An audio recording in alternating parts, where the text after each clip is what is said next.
Welcome to Trident Astrology. I'm Janine Kane.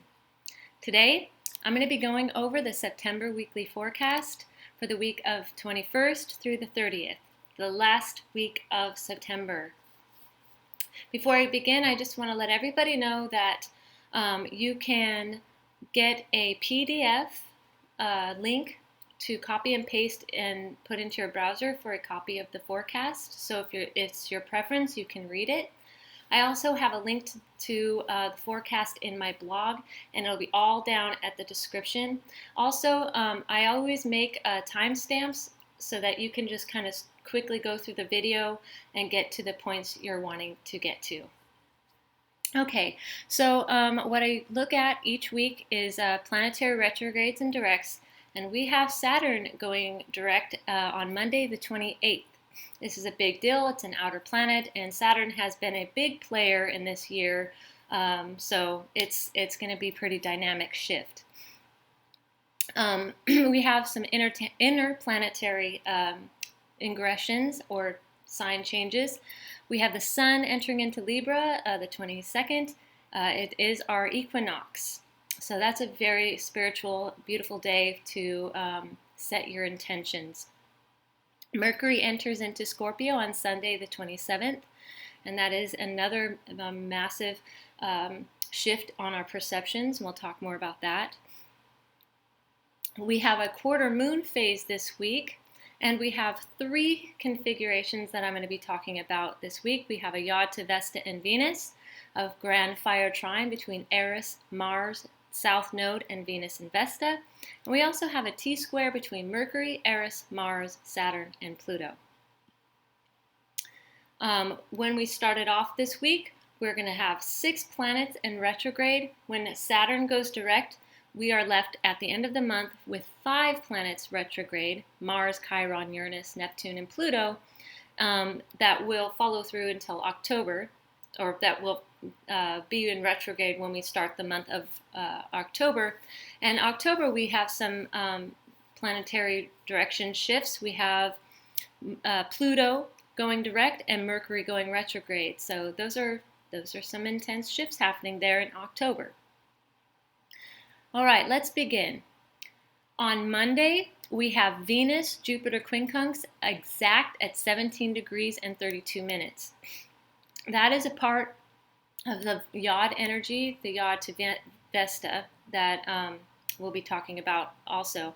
I want to show, before I go into single planetary aspects, here we can see we have a grand trine with the South Node in Sagittarius, which is a fire sign, Eris, and Mars will join in. It's not quite in orbit, but I think it's by Wednesday, the 23rd, Mars will be joining in on this grand fire trine, also in Eris. And then the grand fire trine includes Venus and Vesta in Leo. So that's going to be following us through the week. We can see here we still have a T-square, Mercury opposing Mars and Vesta and squaring the planets Pluto and Saturn. We'll talk about that more later. So I'm going to put it into single planetary mode. Right, let's see here.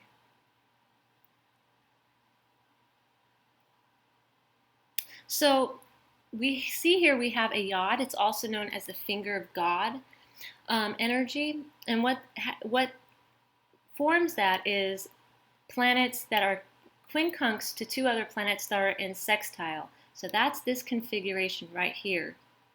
So a yod represents a spiritual warrior energy. The quincunx energy is challenging because we have Vesta and Venus here conjunct at 17 degrees, exactly quincunx Jupiter at 17 degrees, which is Jupiter's sextiling Neptune and quincunxing Venus and Vesta. And this is a intense quincunx energy in a yod, and it creates challenge and kind of a little bit of confusion. It requires adjustment. So this can bring about events that are kind of out of our control. We have to confront the situation with strength, but there's a lot of growth potential here. The planets involved symbolize self-transcendence, that's Neptune, devotion to a spiritual path, that's Vesta, and truth-seeking, that's Jupiter. With this yod, it may be more challenging at this time to have a strong spiritual discipline because there's so much going on, events out of our control that are impacting our spiritual discipline. But this is when we need that spiritual discipline the most. Vesta reminds us of her symbolism of perseverance. She is the keeper of the flames and the guardian of the sacred fire. In Roman times, she kept the fire burning to protect the city from strife. So we are challenged to keep our inner flames of spirit and faith burning during this challenging time. Let's go into our grand fire trine here. That's going to be following us through the week as well. A fire trine brings in a more hopeful energy. The energy flows more smoothly. Lessons learned from the past experiences, which is the South Node, can help us maintain our spiritual growth. That's Vesta. And as we align our values, Venus, with our will to face the challenging times ahead. We work through demanding times to become wiser and stronger. This grand trine symbolizes us working through challenging times to gain wisdom and strength. The T-square here, and I'm going to pull that up so we can see it. Oops. So here we have the T-square between Mercury opposing Mars and Eris here. It's squaring Pluto and Saturn, so it's creating a T-square formation. So we have a tension for growth energy here, as we are challenged to keep a positive perspective, Mercury, with discordant things happening around us, Eris. Our personal will is stifled by events out of our control. That's the Pluto-Saturn. It's stifling our personal will at this time. So we want certain things to happen, and they're just not happening right now. And this is meant to test our fortitude and perseverance. Smack down. I don't know what that is. Oh, do pardon me. Okay. I have no idea. I have no control over that. I'm just going to keep recording here. Sorry about that. Okay, so that was Monday. So on Tuesday, we have our autumnal equinox. And this happens twice a year when the sun crosses the celestial equator, when day and night are equal length. So this is a time for great meditation, for setting intentions, and really focusing what we want to manifest in our life. So let's pull up that chart here. So as we can see, we have the sun at 0 degrees and 0 minutes of Libra because it's just now entering into, the sun is just entering into the sign of Libra. This symbolizes the equilibrium of dual states. We are reminded of the imperative role that opposites play in healing, growth, and maturation. We learn what is good through the experience of bad. So that dualism, it's teaching us through opposites, and this is what this equinox symbolizes here. Archetypally, the equinox symbolizes the great gateway into the dark days to come, when the soul will be sacrificed by the illusions of matter in order to gain wisdom through suffering. We do live in a world that does have suffering, and that suffering carves wisdom into our souls. So that's what I believe that the equinox symbolizes, autumnal equinox symbolizes here. It also reminds us of the fragility of life, that as we face the darker days ahead, we gather our strength and inner balance and temperance. All right. On Wednesday, we go into, pardon me here.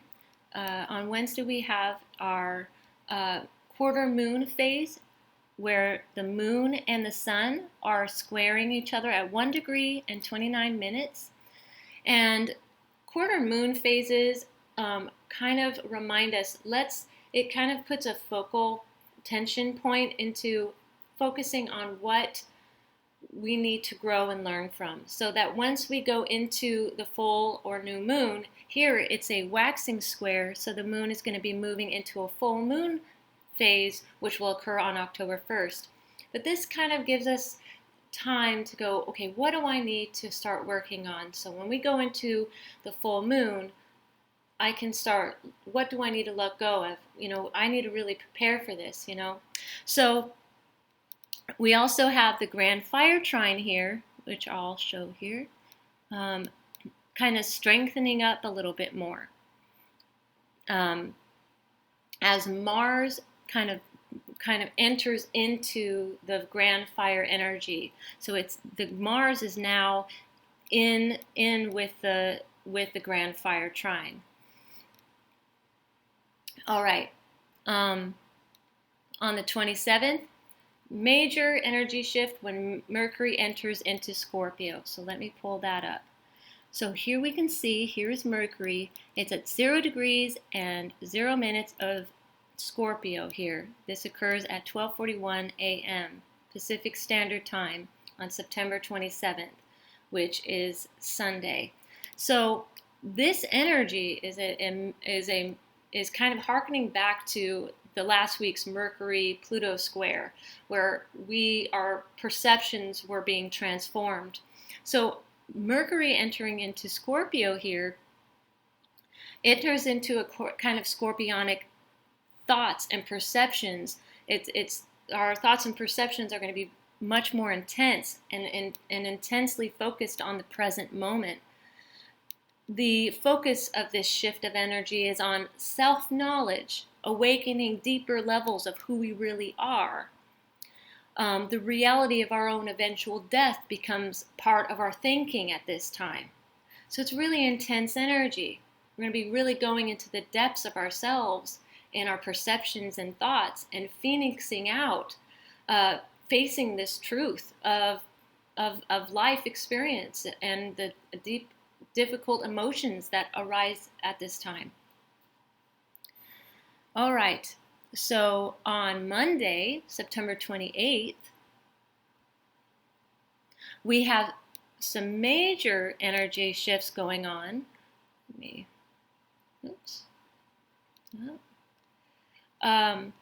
With Saturn going direct. So Saturn completes its yin inward-looking phase of introspection, a time to evaluate our personal values and reflect on integrity of ourself and the world. Now, with Saturn going direct, it's time to take that reflection from the inward review to daily practice. This is a time when you'll need to work through constriction, deal with imposed boundaries, and practice fortitude during challenging times. There's been a lot of heavy weight imposed upon us, like of depression. A lot of people have been feeling really sad. There's been a lot of loss in the world, a lot of constrictions imposed upon us that have really just kind of made us feel heavy lately, really make us feel constrained and constricted and depressed.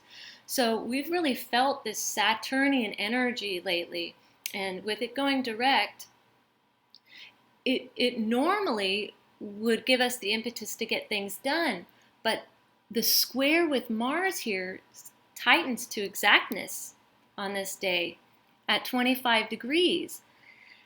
And with the Mars-Saturn square going exact, the intensity of the Mars retrograde energy, the forward-moving progress of Saturn is stifled. So we're going to have to deal with this, feeling of constraint or lack of motivation or vital energy to get things done.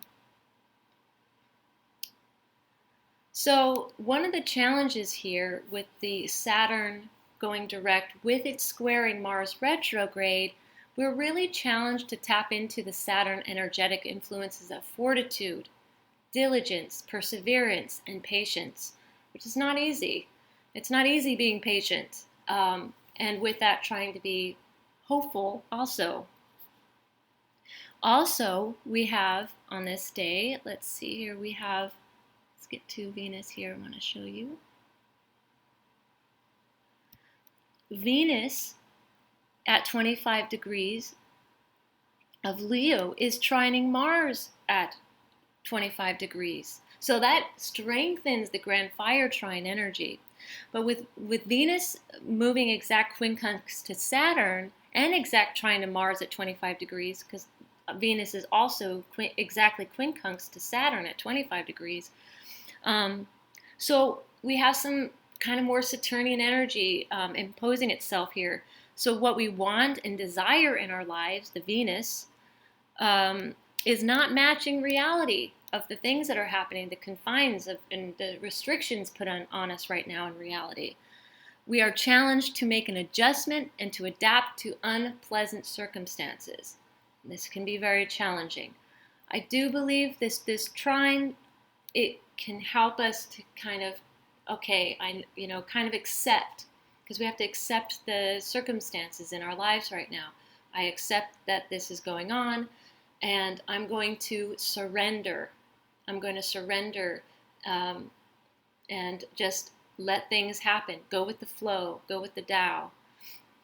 The grand fire trine here, this is the grand fire trine here with between Venus, Vesta, South Node, and Eris and Mars reminds us to remain strong and that things will pass. And when things challenge us, ultimately, when we work through it, we gain wisdom from the experience. Okay, so sneak peek for next week of October. We have the full moon in Aries on the 1st. We have Mars-Eris conjunction, and the grand fire trine between Vesta, Eris, Mars, and the South Node continue through to that next week. And we also have Pluto going direct. So I very much appreciate you joining me today. And do join me next week for another Trident Astrology Weekly Forecast. Blessings and love.